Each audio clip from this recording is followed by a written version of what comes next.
Om Vishnupad Paramahamsa Parivrajikacharya Stotar Shishimad Bhai Charanaravinda Bhaktivedanta Swami Maharaj Srila Prabhupada Ki Jai. Grantaraj Srimad Bhagavatam Ki Jai. All glories to the assembled devotees. Gaur Premanande Haribo.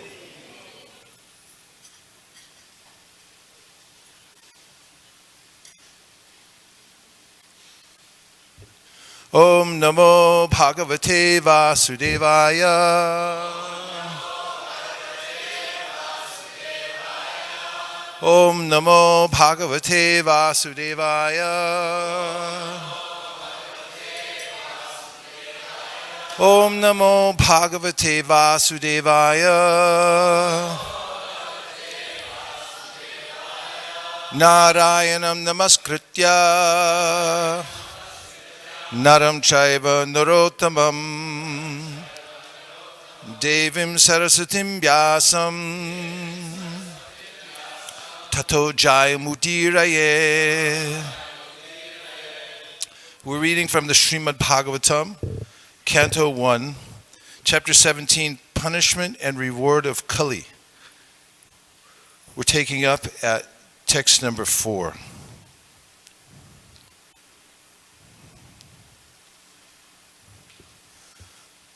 Papracharatam Prapacharatam Arudha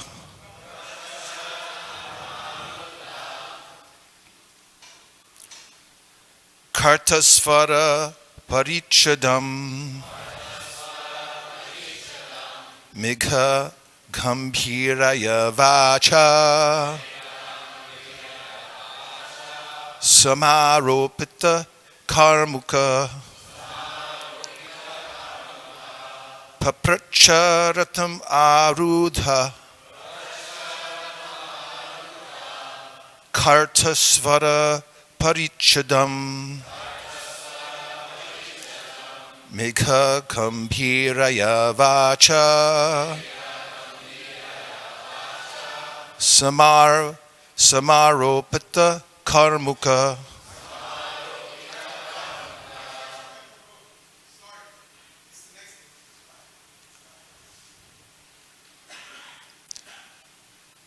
Kastvam Machcharane Loke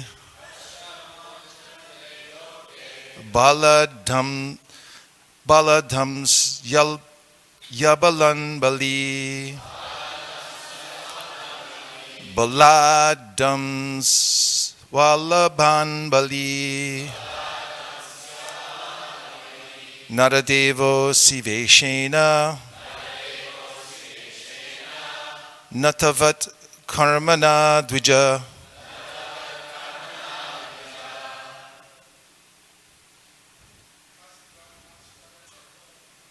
Kastvam Acharane Loke Baladhams Balaban Bali.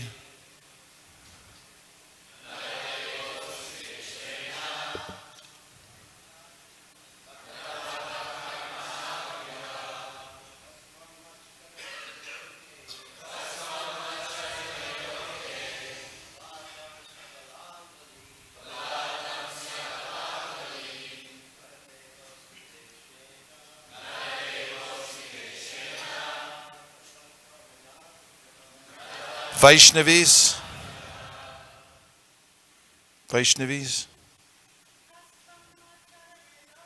Kastvam Acharane Loke Baladhams Yabalam Bali Naradevo Siveshena Natavat Karmana Dvaja Kastvam Acharane Loke Baladhams Yabalan Bali Maradevo Siveshena Natavat Karamana Kaha, who are, Tvam, you, Mat, my, Sharane, under protection, Loke, in this world, Balat, by force, Hongsi, killing Abalan, those who are helpless. Bali, although full of strength. Naradeva, man-god. Asi, appear to be. Visheshena, by your dress. Natavat, like a theatrical player. Karmana, by deeds. Advija, a man not twice born by culture. Translation. Oh, who are you? You appear to be strong, and yet you dare kill, within my protection, those who are helpless? By your dress, you pose yourself to be a godly man, a king. But by your deeds, you are opposing the principles of the twice-born Kshatriyas. Purport by His Divine Grace A.C. Bhaktivedanta Swami Prabhupada. The Brahmanas, Kshatriyas, and Vaishyas are called twice-born because, for these higher classes of men, there is one birth by parental conjugation, and there is another birth of cultural rejuvenation by spiritual initiation from the bona fide acharya or spiritual master.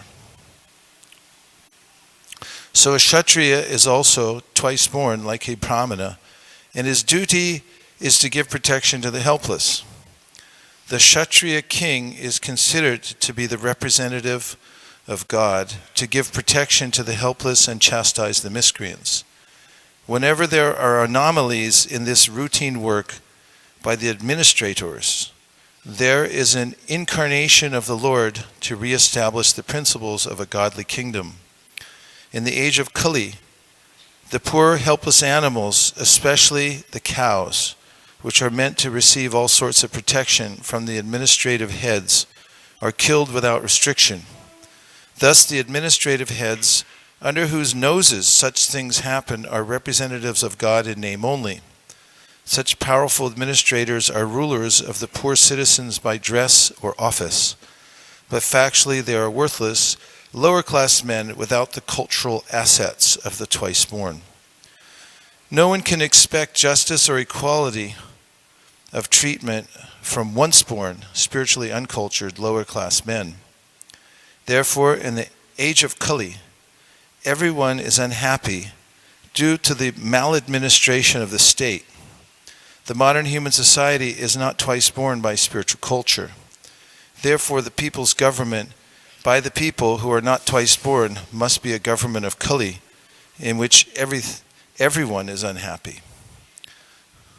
Om Ajnana Timirandasya Gyananjana Shalakaya Chakshurun Militam Nena Tasmai Shri Gurave Namaha Shri Chaitanya Manobhishtam Stapitam Yena Bhutale Swayam Rupa Kadahmayam Dadati Swapadantikam Vandeham Sri Guru Sri Yuta Padakamalam Shri Gurun Vaishnavamscha Shri Rupam Sagrajatam Sahagana Raghunatham Vitam Tam Sajivam Sadvetam Sadvatutam Parijana Sahitam Krishna Chaitanya Devam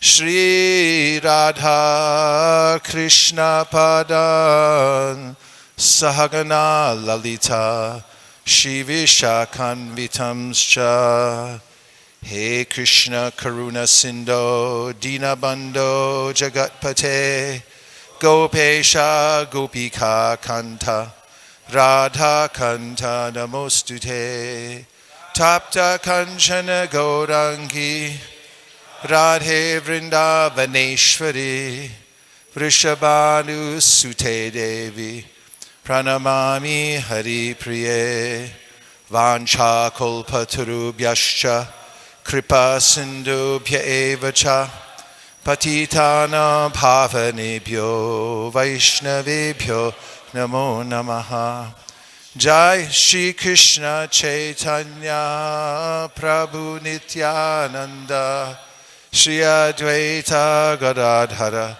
Shivasari Gaura Bhaktivinoda Hare Krishna Krishna Krishna Hare Hare Hare Rama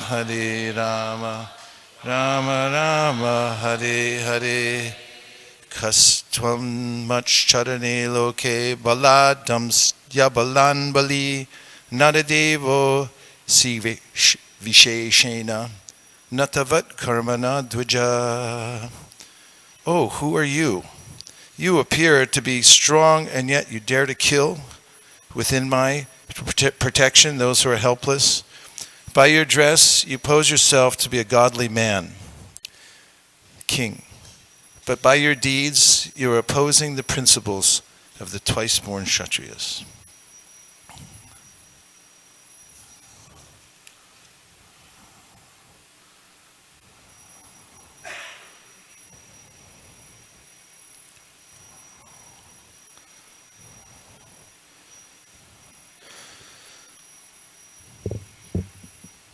So one of the main points Prabhupada starts off with is about how Brahmins and Kshatriyas are twice born.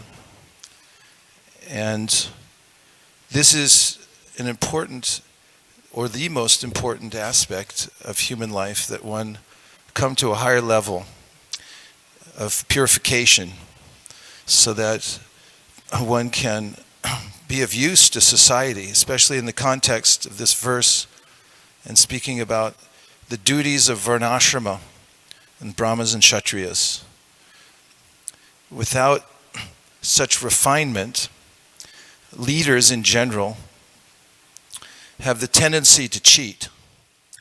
And there's Michael's iron laws of oligarchy, which state that when people get in power, they use all their energy to stay in power rather than doing their duty. That becomes their preoccupation, how to maintain power, not to do their duty.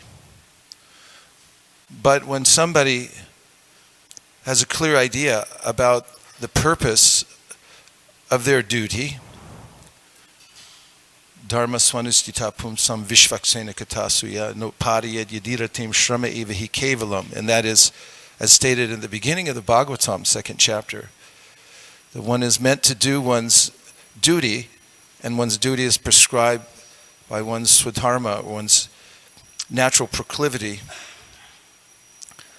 And that is meant to be done in order to develop love for God, and it's meant to be connected to the Supreme Personality of Godhead. Otherwise, as in the case of Kali, who's appeared here, there's chaos from leadership that has no real authority. And that authority is obtained by being aligned with the Supreme Personality of Godhead, for whom administration is meant. Here we have a sense, as we're reading in this section, of victory. People like to see dramas, movies, and so forth about retribution, where the underdog is harmed, and then somebody, a vigilante perhaps, practices kung fu for 20 years, and then comes back and annihilates the aggressors one after another in various places, wherever they hide around the world. And the audience feels great satisfaction. This is what is known in the devotional, in our ISKCON devotional vernacular, as chastisement. Sometimes children growing up reading Srila Prabhupada's books go to school and they say words like chastise, and the teachers say, "Where did you get that?" The word chastise comes from the word chaste, or to chasten, which means to bring one to a higher moral standard. And those who are administering justice or who are in a position of leadership must be at a high standard of morality themselves. Otherwise, how will they impose it upon others or teach others how to rise to that level?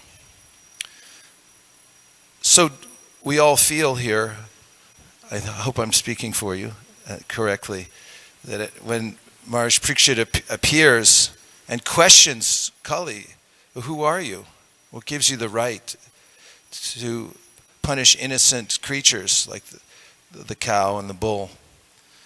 Then we feel somehow a sense of justice in the world. So this is the main duty of those who are in charge. Brahmanas, Kshatriyas are meant to be connected to the Supreme Personality of Godhead through their duty to the Supreme Personality of Godhead, of bringing everyone to Krishna consciousness, ultimately, which is the purpose of Varnashrama. Mukhabahuru parebhya purushasya ashramastrahai chatvaro jagniri varna gunar vipradayo pratak. Chaitanya Mahaprabhu gave this verse from the Bhagavatam to Sanatana Goswami when he said that the various aspects of Varnashrama emanate from the universal form of the Lord. The Brahmanas, of course, come from the head, Kshatriyas from the arms, the Vaishyas from the waist, the Shudras from the feet. And in the next verse from Bhagavatam, goes on to say that those who are assigned these sacred positions must work for the Supreme Personality of Godhead, because if they forget Him and try to independently do their duties, then they have no authority and they fall down from their positions. So Srila Prabhupada also mentions here the degraded situation in Kali Yuga. And this, of course, is apparent if anyone walks down Venice Beach, period. But in the beginning of Srimad Bhagavatam, Sutta Goswami, speaking to the sages, says, Prayinal parishashavya kalavas minigajana manda samanda matayo manda bhagya hipadrita. Ayusha, generally in the age of Kali Yuga, people have short lives and they're quarrelsome, they're manda, which means slow, lazy, slothful, bad, for spiritual realization. So if anybody refused taking a book from you yesterday, wasn't interested in the festival, don't feel bad. It's a symptom of the age, especially here in California. And sumanda matayo means they really have a bad reasoning process. Matayo means the way they reason, the way they think about things. Sumanda, that's really bad, the conclusions they come to. Mandabhagya, Hupadrita. And also, they're not very fortunate in the age of Kali. Fortune is very hard to come by. People scrounge just to stay alive in this age. Even those who are very wealthy, they have to struggle. They leave the dogs home to take care of their $50 million house, while they themselves have to sit in stinky airports, try to make a living, to make another billion. Sumanda matayo mandabhagya hupadrita. So that this is the general milieu in Kali Yuga, and the remedy here for Kali Yuga is that people have to come in contact with a process by which they can become spiritually cultured. So Prabhupada mentions these two concepts, that there are leaders who are twice born. That means they've gone through the reformatory process and purified themselves. through Diksha, and those who are uncultured. And presently, those who are uncultured are in positions of leadership. Democracy is a kind of a risky undertaking. Many have spoken about the faults of democracy. Plato called it the rule by mob, or the tyranny of the masses. And there are ways in which that it can go awry, not the least of which that very unqualified leaders get into power, which is very, very likely because democracy is based on the public being educated so that they have the wherewithal to elect people who are at least slightly good or enlightened. But there's a problem there too if the people who vote aren't very educated and simply cater to emotional reactions when electing their leaders. And then you get yourself in a real jam. Not only that, democratic systems can break down when there's a great polarity, when the ways in which the checks and balances of the system become ineffectual, and they can become gridlocked, and people take advantage of that. So there's, in this purport, no solution offered other than the idea that we become more cultured. And Prabhupada in general advocated that he was creating those who are cultured in order to help the world. In some places he said if 1% of the population becomes brahmana, highly cultured leaders, then the world could be directed properly. In other places he said 10%. But 1%'s a lot to ask. But that, nonetheless, is the mission of the Krishna consciousness movement in part, and that is to create leaders who can actually give direction to people how to become cultured, how to rise to a higher level of human existence. And this may ameliorate the very bad situation created by Kali. So those are a few thoughts in summary of the verse and the purport. And now I'll take a few reflections. Anything you heard from the purport or from the monologue so far that you think will expand the conversation? And do we have an extra microphone? Dayananda, yes, go ahead, Prabhu. Did you? Okay, Rameshwara Prabhu.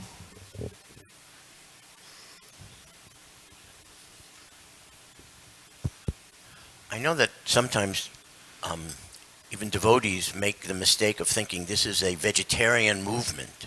It happens to be a critical symptom of our movement to protect every living entity, including animals. But Prabhupada's made different comments about how we preach about this, and I wonder if you could help us with that, in terms of making it the most important thing or a secondary thing, or how we should... It really depends on the preacher's qualification.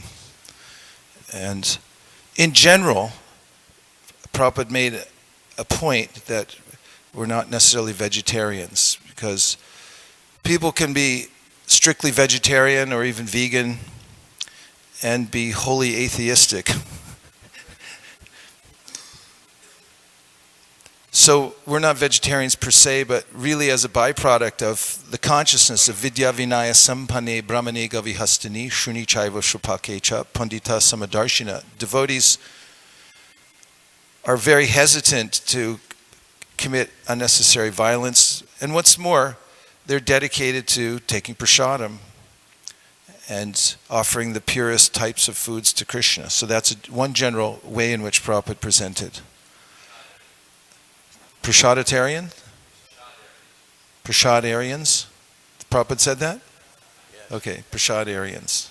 Just a follow-up. And I'm sorry. as you asked for different points of view. I just was with a devotee recently who had association with Prabhupada, who lived a little bit outside the association of devotees, who's successful in his own right, and whom Prabhupada told to propagate vegetarianism in his business and so forth, because he said that people, when they became vegetarians, would be more open to taking to Krishna consciousness. And this could be based very easily on the verse from 7th chapter of the Bhagavad Gita, Yesham tvantakatam papam jananam punya karmanam te dvandva mohanir mukta bhajanti mam dritavrata. Those who have diminished their sinful activities are more likely to be able to be firmly fixed in the process of Krishna consciousness. So at least those are two views. There may be many more if you put a room full of devotees and ask them to talk about vegetarianism, veganism, prasadarianism, and so forth, because devotees like to come up with all kinds of arguments. You had a follow-up? Yes, just we know that Srila Prabhupada said that because of the animal slaughter in Kali Yuga, there will never be an end to wars in human society. It's a reaction. But he also said something very interesting, that in the future of Kali Yuga, meat eaters by the millions will be coming to the Krishna consciousness movement, and we will have to accept them into our farms, and before they've changed and given up meat eating, we will take them in and engage them, and gradually they'll become purified. Better Very get astonishing going. predictions. Better step it up a notch. Yes, Brigapati Prabhu?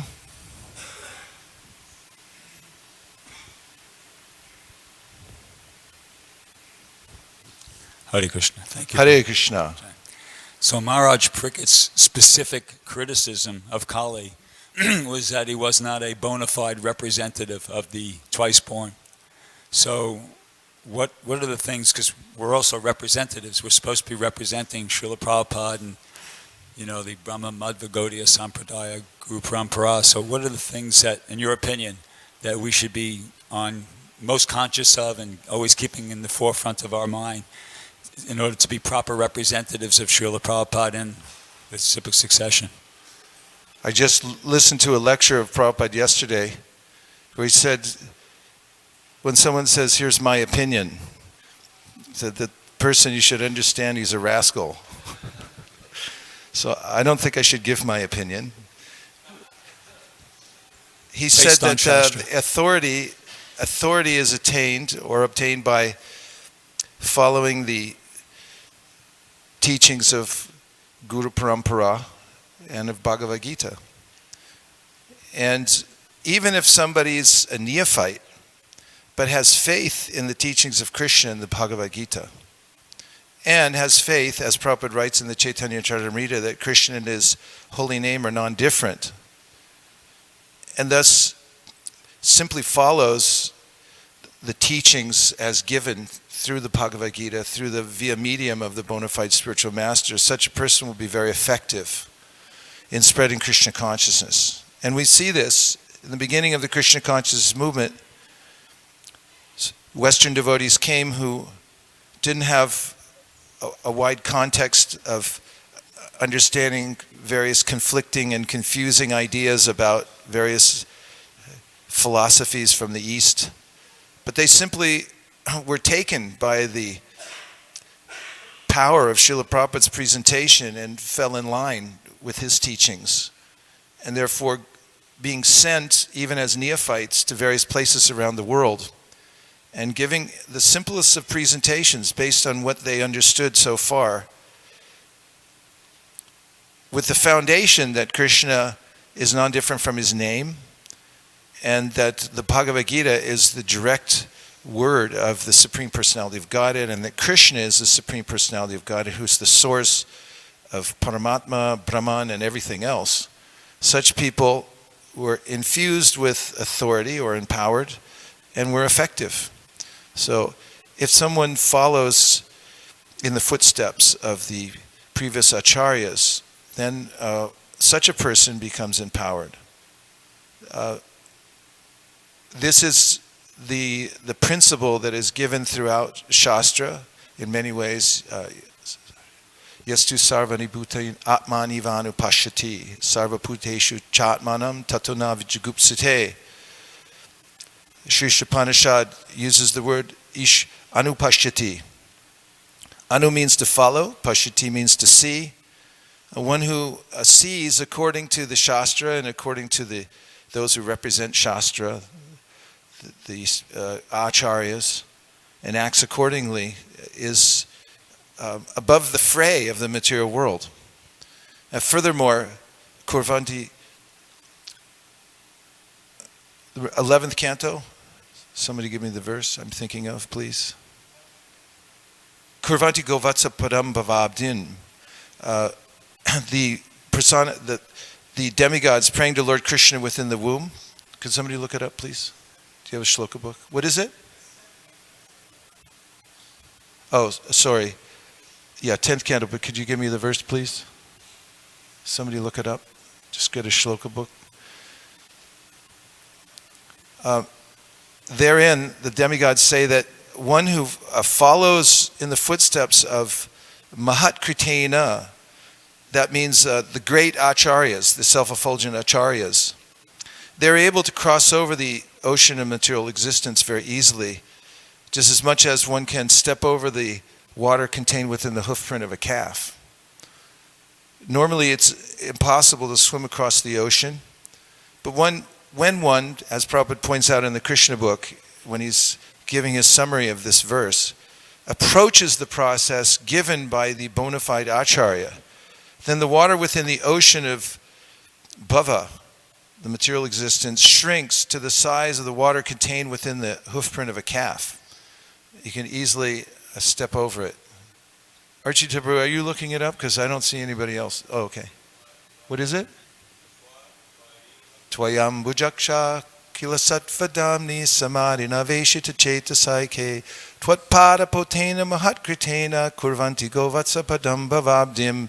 Yeah, this is an important verse in which the demigods are recommending Tvayam bujaksha kilasatvadamni. One should meditate fully on the Supreme Personality of Godhead. He's the source of everything and of all energies. Tvayam bujaksha kilasatvadamni samadhina deshita chetasaike twatpada potena mahatkritena. The boat, the crossover, is the following of the acharyas, the great acharyas. Kurvanti govatsa padam bhavabdim. Govatsi, the hoofprint of a calf. That's how big the material world becomes when you follow the acharyas. So in the previous verse to this one, Prabhupada uses the phrase majestic authority.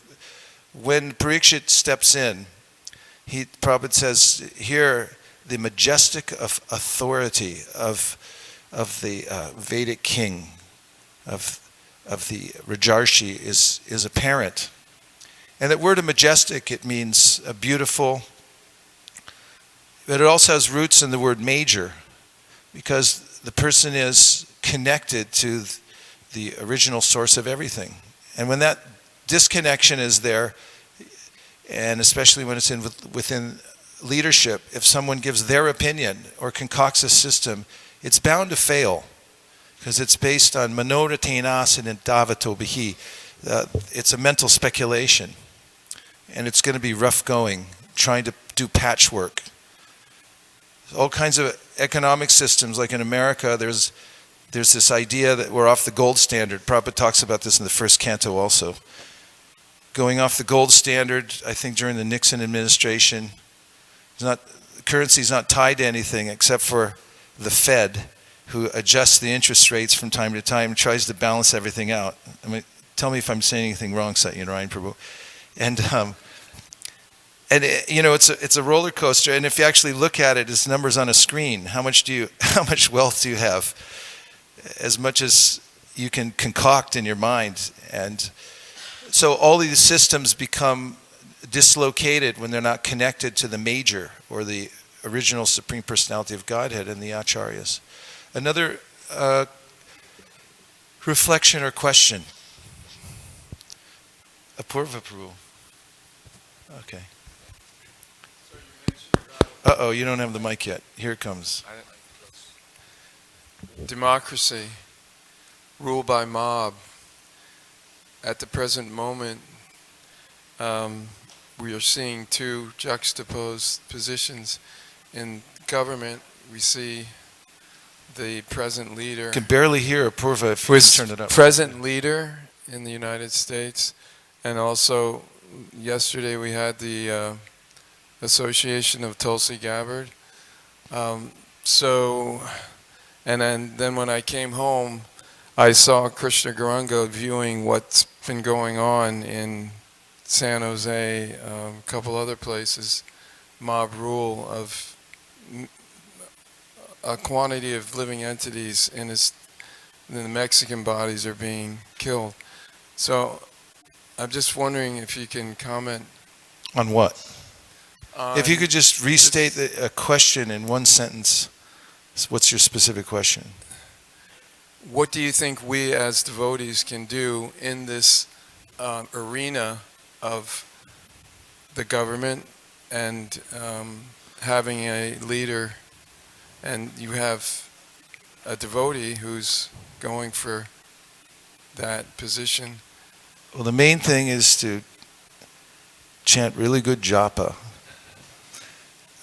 Actually, we have a very limited area of influence. And our area of influence increases according to our spiritual acumen. You can see other acharyas. Bhaktivinoda Thakur was more or less compliant with the British rule. You'll see in his writings a very different kind of mood than Srila Bhaktisiddhanta, who was writing more during the time of upheaval and revolution, the Gandhi movement and so forth, when the mood changed.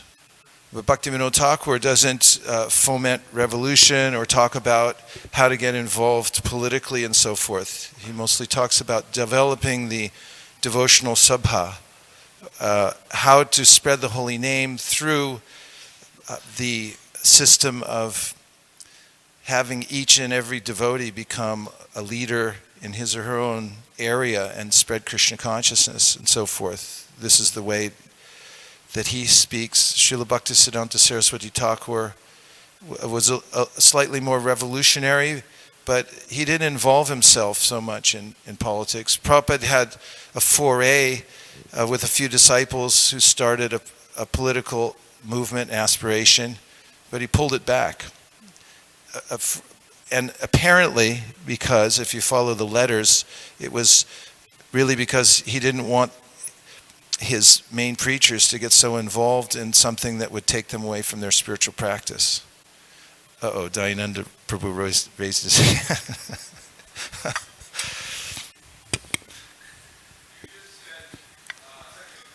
You only get credit when you're speaking in the mic.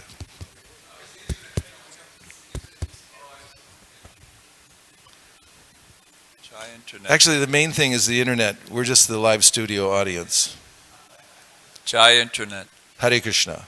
So, you mentioned chanting Hare Krishna. In response to his question,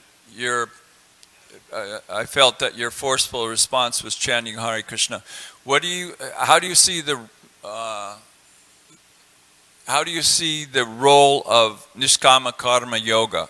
Well, if you had come to my class the other day, you would have seen that I was very compliant to your. We were sitting out there, and was it on the internet? We were exchanging, yeah. And luckily, everyone spoke into the mic too.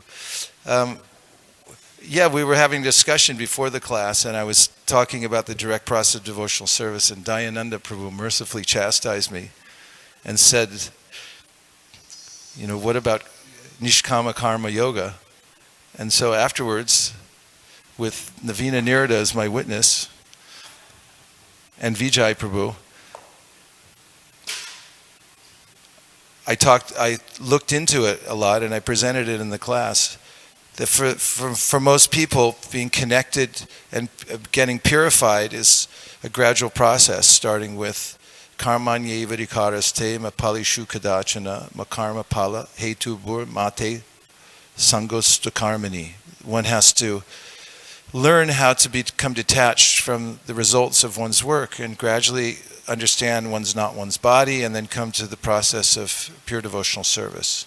That doesn't preclude, however, taking directly to the process of devotional service because of the forceful preaching of devotees, and then starting off through a direct process of purification. But for the masses, it's very important. I'm getting all the heavyweights in the back row there. Go ahead, Archie, let me have it. No, Prabhu. Thank you for a wonderful presentation. But in general, we have to be careful in the political arena.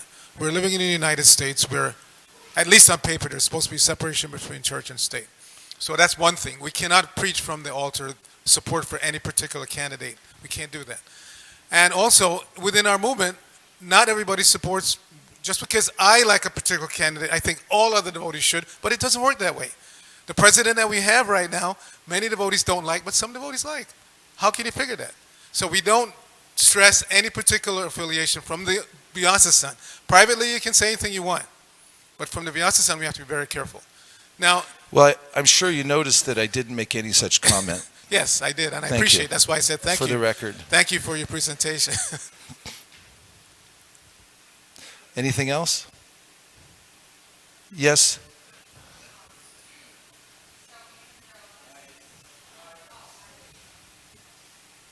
Here comes the mic.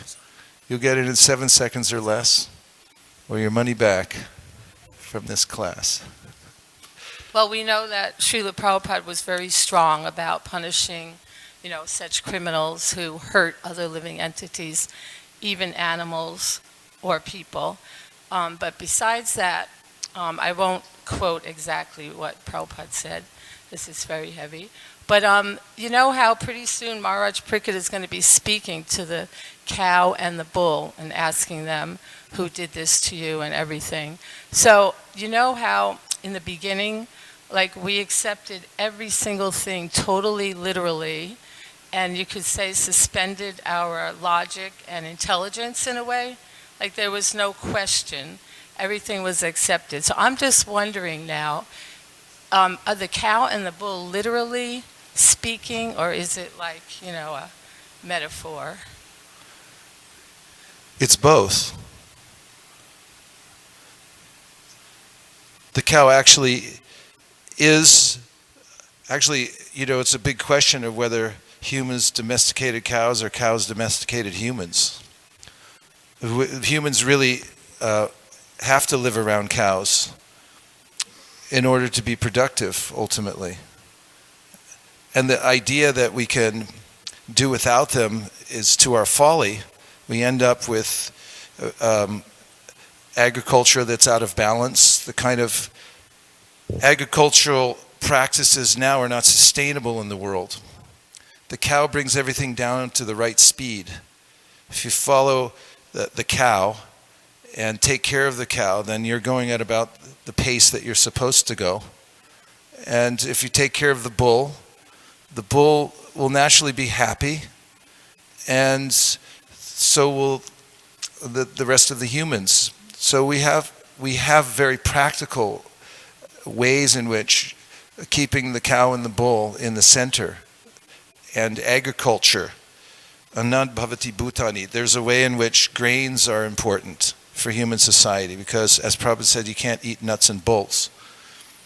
This is a very practical point, but it is not metaphorical, and at the same time it is, because it's speaking about, and the bull represents, and the cow, generally the idea of the Vedic culture, that you can derive all religious principles from the cow. The cow is dear to Krishna, and if you maintain the cow properly, Krishna will be pleased, and therefore you get both sides. Both are important. As if you just talk about it, but you actually don't take care of cows, just take it metaphorically, then what do you actually get? Yes, Prabhu.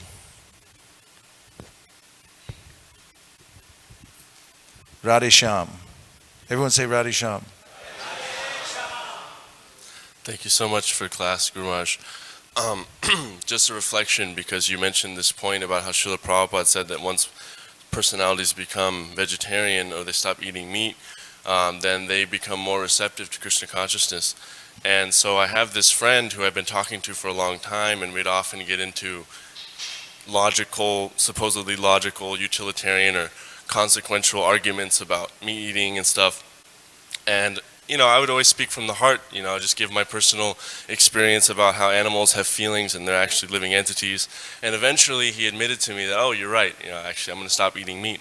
And as soon as he stopped eating meat, he started reading Bhagavad Gita, and now he calls me and he reflects on what he's reading. And so it's a very true point that when we develop compassion. And so is the other point. We have another anecdotal bit of evidence from our distributors who go door to door, sell Bhagavatam sets. One man bought a Bhagavatam set. He was a meat eater. But when he brought the set of Bhagavatams into his house, there was some kind of otherworldly influence. And he started to reform his life. And one day when he sat down to eat, which was non-vegetarian, he regurgitated. I mean, he threw up. And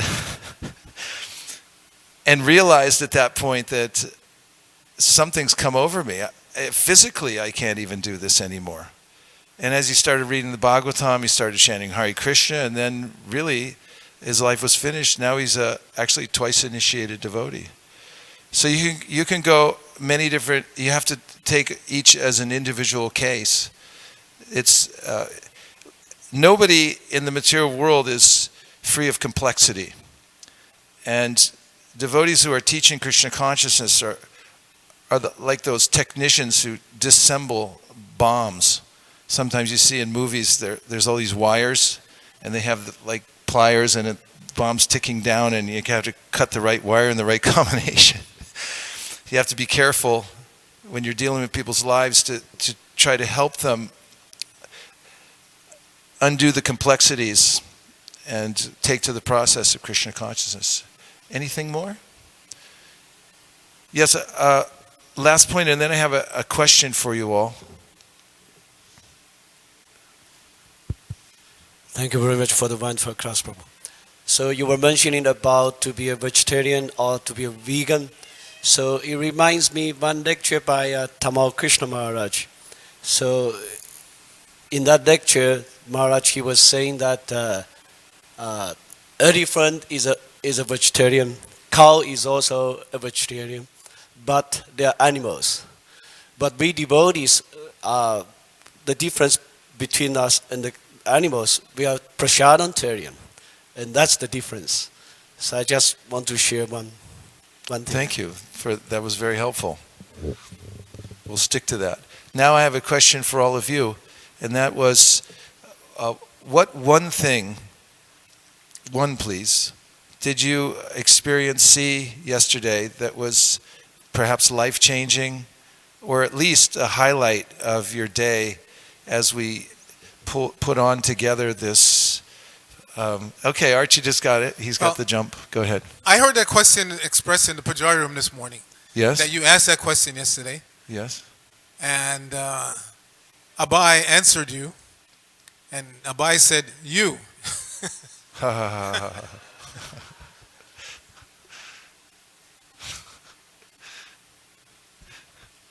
I met a boy at the very Can't end hear of the you very well. I met a boy at the very end of the festival, and he was looking at the whole Srimad Bhagavatam set, and he just wanted only the first canto. And to my knowledge, the fifth canto had already gone out by itself, so it was available for him to take.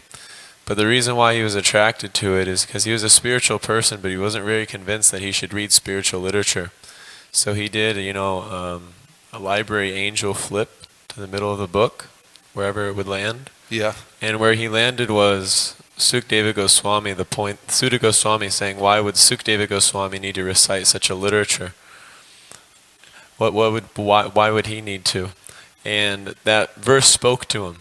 And he realized that actually I can get something from this book. I can actually get something from spiritual literature. So he walked away with just the first canto. First canto. Srimad Bhagavatam. Oftentimes, just as a kind of a side point, when we're selling full sets of Bhagavatams, which requires really having a full set of Bhagavatams to present, and people say, well, maybe I'll just take one book. And the devotees reply that that's fine, except for the Bhagavatam itself is a deity. And each section of the Bhagavatam, according to the Shvetashvatara Upanishad, is one of the limbs of the Lord. Second canto is lotus feet. Smiling face is 10th canto. 11th, 12th is his crown and so forth. So we'd like to give you one book, but we can't break it up because that would be sacrosanct. Yes, other highlights from the Rath Yatra. Brigu Dayananda Prabhu, I think Banabhata, unless...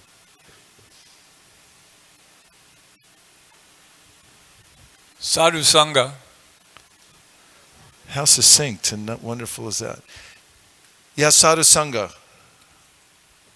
Do you want to say anything more about that? Is there an incident that you can state, say from yesterday, that you saw or felt when you had Sadhu Sangha, or you saw somebody get Sadhu Sangha that was noteworthy?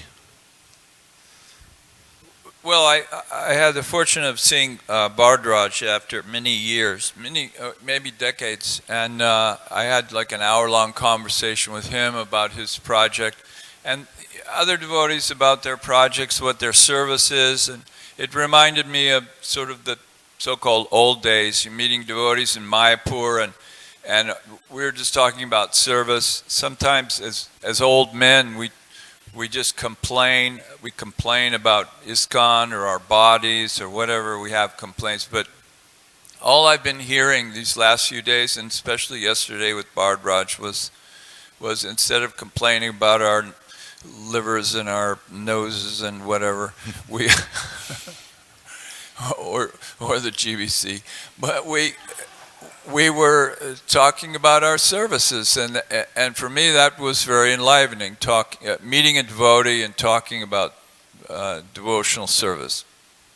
Thank you very much. That was instructive, and that there's a way in which we're not obligated to complain. I mean, unless you're a manager and you have to look for faults, and even then there's a way that you can collect up the faults and then help the devotees to overcome them in a way that doesn't offend their sensibilities, that actually encourages them. And off-site complaining often just agitates the mind and becomes kind of a blood sport. But the way that you're talking about appreciation tends, as Queen Kunti says, Shinvanti Gayanti Grananti Sarava, when you appreciate the efforts of the devotees. Like yesterday after the program we were talking, and Jagarini Prabhu said, you know, Savas, such a great manager, and she was just going down all the list of the things, the ways he works, and it was edifying to hear somebody just find all the highlights in somebody's service, because you know you could do the opposite too. Oh, Dinah is still going.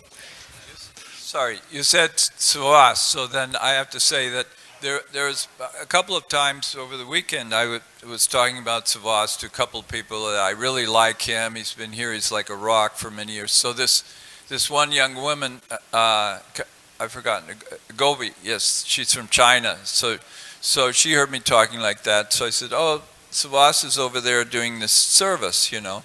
And she said, oh, where is he? Where is he? Please show me. So I took her over. I said, that's Savas. She said, oh, thank you. Nice.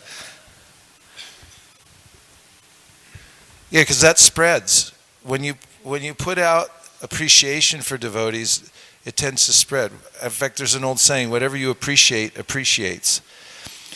And that kind of vibration is actually helpful in a community. It brings people together if you catch people doing something right and then appreciate it. In fact, there was a book back in the 80s called The 1 Minute Manager, and the person who wrote it put the theory that actually you don't have to chastise people so much if you build a culture where you catch them doing something right and then appreciate what they're doing.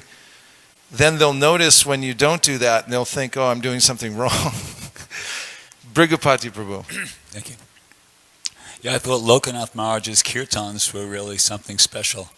I know I was present for 3 of them Saturday night here in the temple room, yesterday during the Rath Yatra, and then he did a kirtan down at the festival site. And each time I was feeling like a real ordinary human being before he started chanting, and then he started chanting, and I felt something special. I started feeling enlivening, chanting, and was, relishing the transcendental sound vibration of the Mahamantra. And one time in particular, when he was chanting during the Rath Yatra, I was watching. He had like a group around him, and he was getting into it too. I could see that it was something special for him. He was really internally absorbed. He had his eyes closed, and he was chanting, and I'm sure he was praying like anything to Krishna, to just use him as an instrument to enliven all the devotees. And I think that's what was happening.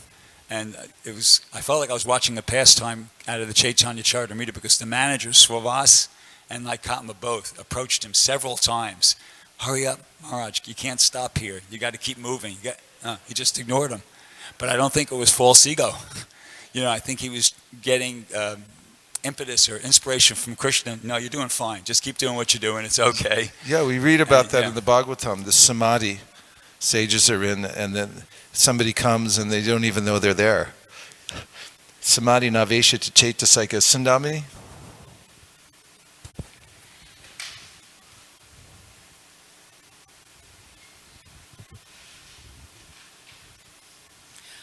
What I was appreciating a lot is being in the prasadam booth, the free prasadam booth, and the people were just lined up, and they were so appreciative of the devotees and the wonderful prasadam and the way the devotees were serving, and just the whole atmosphere. So it was really nice to witness that for hours.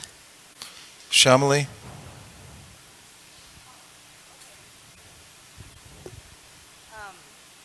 Well, at one point, we kind of got a little farther away, so we got a view of all 3 carts coming up and just the massive audience around. And it looked like, a little glimpse into the spiritual world. And I was thinking how beautiful that it's reaching so many people. And I don't know, in previous years, it hasn't felt so packed like yesterday. So I was just appreciating that, and how all the bystanders started dancing, even if they weren't sure what was going on. It was infectious, the energy. Infectious. Yeah, and these impressions that we take away, these become stimuli for love for God. They're called udipana. When you see the chariots coming, when you see the dancing, it may be just in a fraction of a second that you see this. And you see the enthusiasm of the devotees. The word infectious is actually accurate. There's a way in which, in the verse, sadhu sangha sarva shastra koi lava matra sadhu sangha sarva siddhi hoy. The implication is that even by a fraction of a second of association with devotees, one can attain perfection. Because when one's stimulated by seeing this, it's something that hits the heart and actually reawakens that spontaneity for serving Krishna. Thank you. When the Rath cart was approaching like the Christians, I think Lokanath Swami was leading. Right when he was singing like Hare Krishna, the leader was saying, chant, chant, chant. It was right in rhythm. And as they were ending, they were following the Rath cart. So I was wondering, thinking that they may become devotees in their next life, following the cart. I don't think they have to wait too long. Pavani, there's in Namashtakam, Rupa Goswami said, Jayanama Deha Muni Vrindagehe Janaranjanaya Panamakshara Krite Tumarara Pir Managurdiritam Nikilogratapa Patalimba Lumpasi. He says, even if somebody chants the holy name even one time, even if they do it derisively, they're saying, oh, you Hare Krishna, you're going to hell. So Krishna just hears Hare Krishna. And the going to hell part, it's like, whatever, the holy name is so powerful. Yadabaso pyudyan kavalita bhava dvanta vibhavo drisham tatvandanam apitishiti bhakti pranayanim. Even a dim reflection of the holy name can awaken those who are untanam. They're blind to the truth, to the sense of bhakti. It can be awakened in them by hearing the holy name. Pavani, hold the mic close. On that note, when Mrigendra and I came around the corner, he was saying, why do they call the Hare Krishnas when they shave their head? So I don't understand why they call the Hare Krishnas, but he kept saying Harry. But people have been falling for that one for decades. You know, they think it's like a new joke, but like we've been hearing it since O'Hare Airport back in the 70s. And that, had a Hare Krishna. Yeah, like keep saying it, buddy, And, yeah. And my word is service. Service. Because I was thinking, how am I going to do this again this year? I'm getting older. We're all getting older. And then somehow or other, just by immersing myself in service, it seemed like by the end of the day, we were just going and going and going. We didn't want to stop. We were. Yeah, and I think that's such an important point you make, because really, ultimately, when one realizes that this is what I really want to do all the time is service, even though I may be obligated in other ways, that when that aspiration awakens within one's heart, that let me serve all the time, 24 hours a day, then Krishna hears such a desire and seeks to help the devotee. On a practical side, there's a way in which, yes, as we get older, it's a little harder to carry heavy boxes and stay up all night. So it's important, as much as possible, to empower more and more young people who have the wherewithal to do such things, to take up the mantle and do it. Banabata, okay, go ahead. We're running down to the last few minutes here, because Satchidananda Prabhu told me up to 9 o'clock, and after that, risky. The quality that comes to my mind is cooperation. Cooperation. Yeah, and I was thinking Closer. that also because I was talking Closer. to one boy there who was taking prasadam, and he was so thankful and had so much relief he was experiencing. And I realized that it's when outside people see the level of cooperation among the devotees, that is so inspiring. Of course, that ties in with the verse also, because ultimately the duty of the king is to help arrange for the cooperation of everyone with the laws and the plan of the Lord. Good one, Bana. Tie it all up. Okay, back.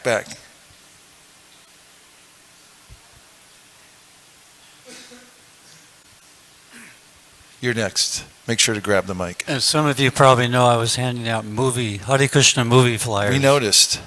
All day yesterday. And Tulsi Gabbard got a DVD, by the way. But I was just noticing how people reacted to the flyer. At first, many people would kind of say, no, that's all right. But then they'd see the movie award emblem, and they'd look at it, and I say, yeah, it's a movie. Oh, it's a movie. And they would take the flyers. So people are addicted to films, as we know. And these CDs are available now. Thank you. At the low price of... Come on. Hare Krishna. Normally 25, we've been giving for 20. Only? Okay. Only. Excellent. Hare Krishna Maharaj, thank you for your lecture. Haribol. So, yesterday as the Rath entered Venice Beach, As the what? As the Rath entered the Venice Yes. Beach, I realized I'll do a bit of book distribution. And I picked up a few sets and started giving out books, and didn't expect much because highly elevated souls in Venice Beach, they're enjoying. But I stumbled upon this one person who, their quality attracted me the most. They asked me what's going on. Need They more looked at the volume. lot. Can we get more volume on that? they looked at the Rath and they asked me what's going on. They were curious, and that question attracted me the most. As to, they were just walking along, enjoying the beach, and then they came by and was like, hey, what's going on? And that curiosity attracted me the most. I mean, it's not ordinary for 3 huge chariots to come down the street, people dancing in ecstasy. That's kind of business as usual in Santa Monica, right? Dharmatma Prabhu. Thank you, Maharaj, for this wonderful opportunity and wonderful class. What really resonated with me throughout the whole festival was the absolute mercy of Srila Prabhupada. And specifically, I was distributing your little books that you put together, and we were giving them out freely. So I came up to this one boy that was standing there, a very muscular young man, and I just stood next to him for a few minutes, and then I said, so what do you think? And he kind of looked over at me, and he had this really peaceful and angelic look on his face, and he said, this is just so wonderful. I've never seen anything like this. So then I asked him, I said, well, would you like to learn more? And just so happened I had just one packet left. It was my last packet. I'd kind of been holding on to it, and it was Krishna's arrangement for me to hold on to it, so I gave it to him. And he embraced me, and he hugged me for the longest time. It was really amazing. I just felt the power of Srila Prabhupada. And he said, how much is this? And I said, you can have it. It's free. And he just was so thankful and appreciative. And I really felt that he got Srila Prabhupada's mercy. Haribo. So, actually okay. We'll end by reciting this verse together and hear the actual translation rather than the piecemeal rendition I gave. Tvayam bhujaksha kila satvadamni samadhina veshata chetasaike tvatpada potena mahatkritena kurvanti ko vatsapadam bhavabdim. O lotus-eyed Lord, by concentrating one's meditation on your lotus feet, which are the reservoir of all existence, and by accepting those lotus feet as the boat by which to cross the ocean, one follows in the footsteps of Mahajans, great saints, sages, and devotees.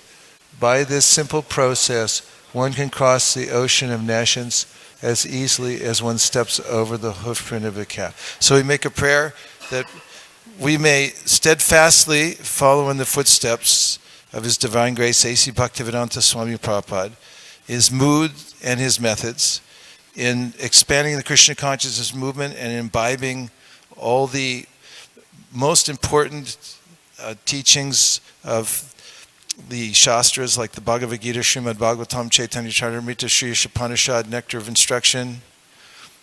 What else? Nectar of Devotion. And make those our lives and souls. And may the Krishna consciousness movement expand all over the world by His grace so that people can become happy. Anyone who agrees with these sentiments and ideas in part or in whole, please say Hare Krishna. Gaur Premanande, Nitai Gaura Haribo, Haribo, Haribo, Nitai Gaura Haribo, Nitai Gaura Haribo, Haribo, Haribo, Nitai Gaura Haribo. Vanshakopatarushta Kripasinabhevacha Patitanam Pavanibhyo Vaishnavebhyo Namo Namaha Nanta Koti Vaishnaviniki Jai.